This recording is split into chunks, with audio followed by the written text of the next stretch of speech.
AITA for telling my estranged grandparents I don't care if their grandkids are in foster care?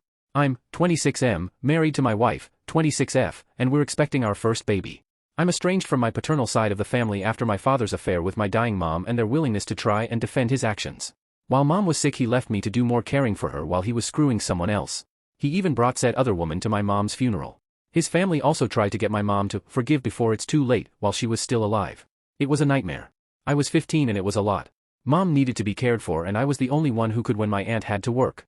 After mom died, I moved in with my aunt.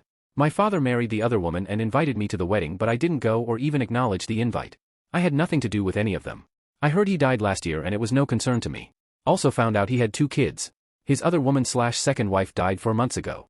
My paternal grandparents took the kids in, but they do not feel like they can raise 2 kids under 5 or 6 or whatever age they are.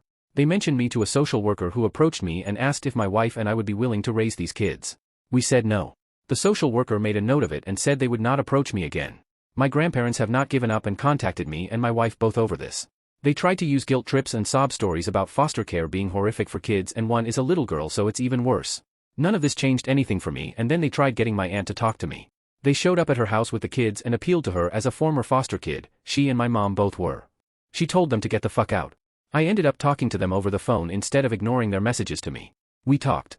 They told me after they went to my aunt's house they had spoken to the social worker again and now the kids are in care.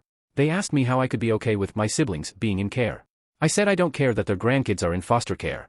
They are nothing to me, and the fact is I am not going to pretend I care about saving them.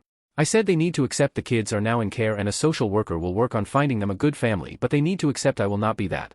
They called me a monster and said I should be ashamed of myself, and they hope the birth of my child brings me nothing but guilt. Aita?